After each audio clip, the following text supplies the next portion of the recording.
the new tax regime, come with a proposal that there will be now zero income tax payable for income up to 12 lakh rupees. So that is an average of 1 lakh rupee per month salary, which is going to be tax-free, completely tax-free.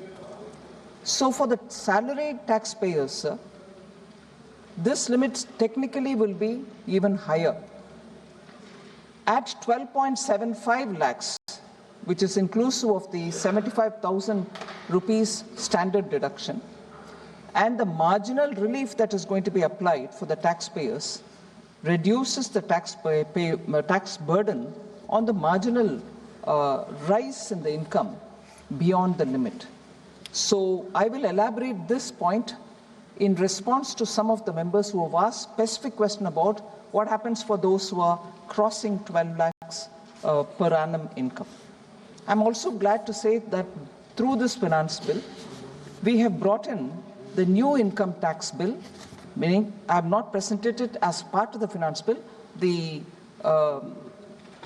introduction of the new finance bill during the budget session this time, which of course is rightly gone into a select committee's review, post which we will take it up in hopefully in the monsoon session, aims to. Yes, I thought I said that.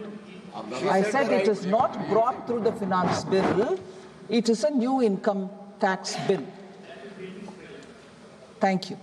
So, brought during this budget session, but hopefully we'll have it taken up for discussion in this House during the monsoon session. So during this budget session, sir, not only the provisions and also certain reformatory steps taken during the through the finance bill, the rationalization of customs also is a major thing that I'll come to talk about in a minute. So the steps taken for the customs duty reduction are also post elaborate discussion with the stakeholders. So there has been an element of Jan Bhagidari, both in the preparation of the new income tax bill and in the larger finance bill itself. The other direct tax reforms, sir, are worth mentioning. We have brought down certain TDS and TCS provisions. We've increased the thresholds so that the deduction of tax starts at a higher threshold rather than a lower. In respect of sale of goods, the requirement of TCS, particularly under section 206C 1H, is proposed to be done away with. We are completely removing it. Further, considering the difficulties which is faced by the taxpayer, we now propose to allow the benefit of 2 such self-occupied properties without any condition.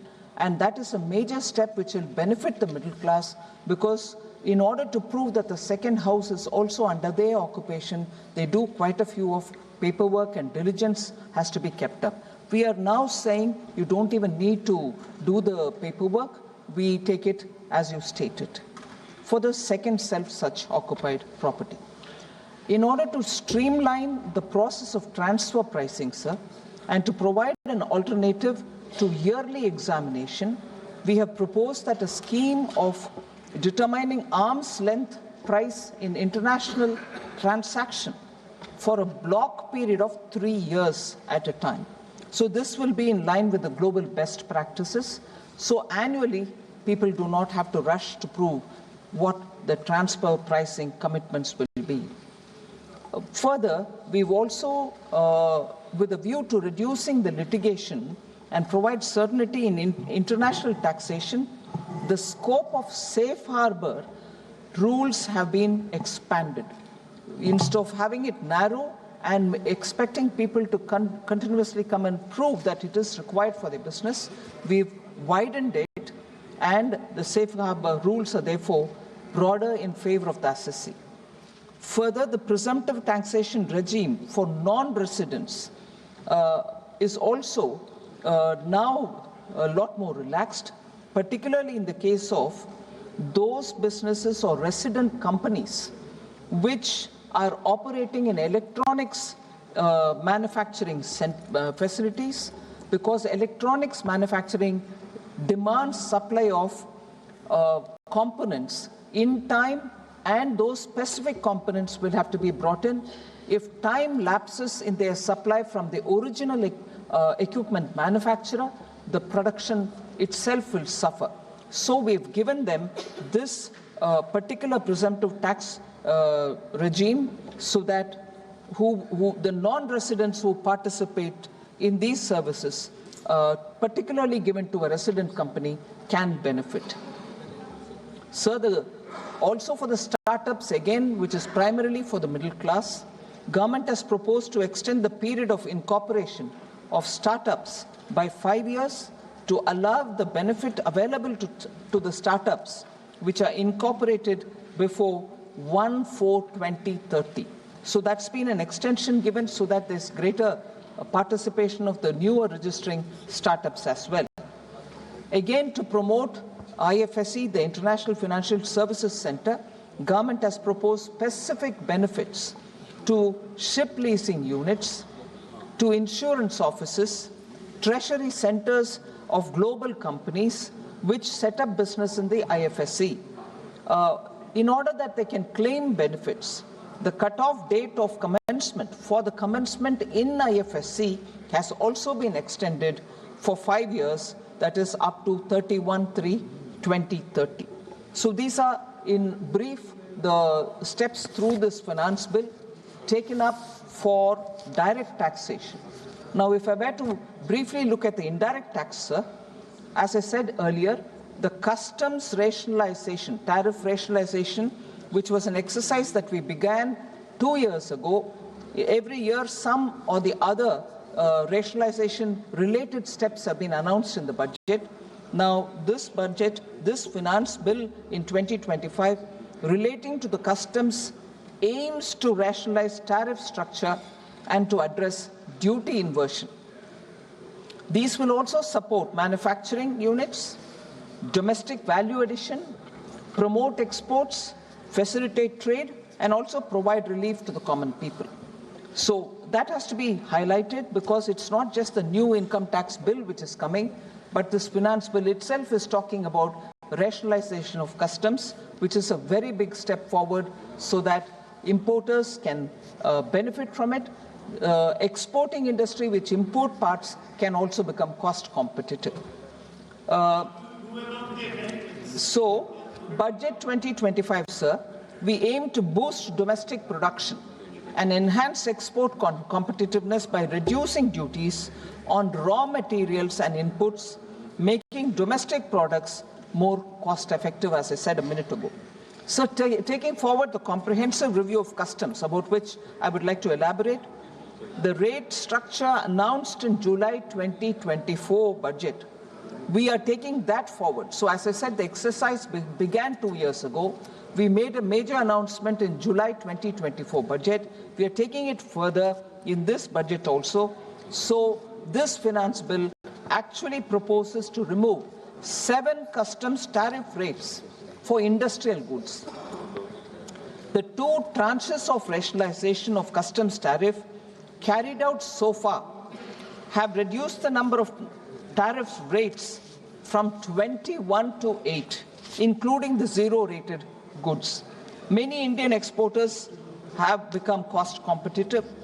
And one matter which will interest honorable members is, when you're looking at cess and surcharge, we made sure that on no one item on the customs duty where it is being imposed, both cess and surcharge would be imposed. We are looking at that, and therefore in this budget, in the finance bill, we have proposed that only one can be applied, and therefore only one cess or surcharge will be applied on any one item.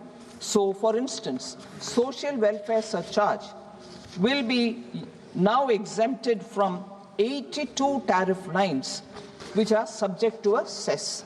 So the double burden of both cess and surcharge on any particular item is being removed.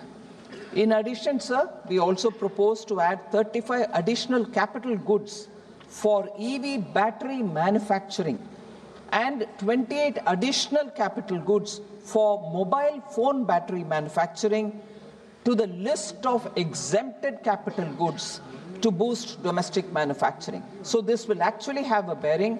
So EV battery manufacturing will be a lot more cost competitive because 13 additional capital goods are being exempted. So 28 additional capital goods for the mobile phone battery manufacturing are also being exempted. Sir, we also propose in this finance bill to fully exempt basic customs duty on cobalt powder, waste, the scrap of lithium-ion battery, lead, zinc, and 12 more critical minerals. So this is in addition to the 25 critical minerals which were fully exempted from the basic custom duty in the July 2024 budget. So we have not wasted time. After that, we've rapidly also brought in more goods, particularly critical minerals, into this exemption due. So the Customs Act as 1962 does not provide, as it prevails now, does not provide any time limit to finalize provisional assessments leading to uncertainty and cost to trade. So as a measure of promoting ease of doing business, in this finance bill, government has proposed to fix a time limit of 2 years, extendable by a year, for finalizing the provisional assessment. That will itself bring in a lot of certainty for those importers and exporters. Sir, we also propose to extend the time limit for end use of imported inputs in the relevant rules from 6 months to 1 year. What this actually means is some exporters, in order that they produce goods for export, import some components. The customs duty is not paid because they're bringing it for the production of goods which have to be exported, because we don't export taxes. But for that use of that component which is imported, we normally give 6 months, saying you brought it in June 2025, by December 2025, you should have sent that product out, that product which you manufactured with this particular item imported. Many exporters found it difficult. The 6 months period is not sufficient. So for them, we have extended that time period to 1 year. So this is more an export-friendly measure that we have taken. So we have actually allowed the industry to better plan their imports, and also we are providing operational flexibility. So these are as about the finance bill as it was presented to the House. If you like this video, then like, share and subscribe to ET Now.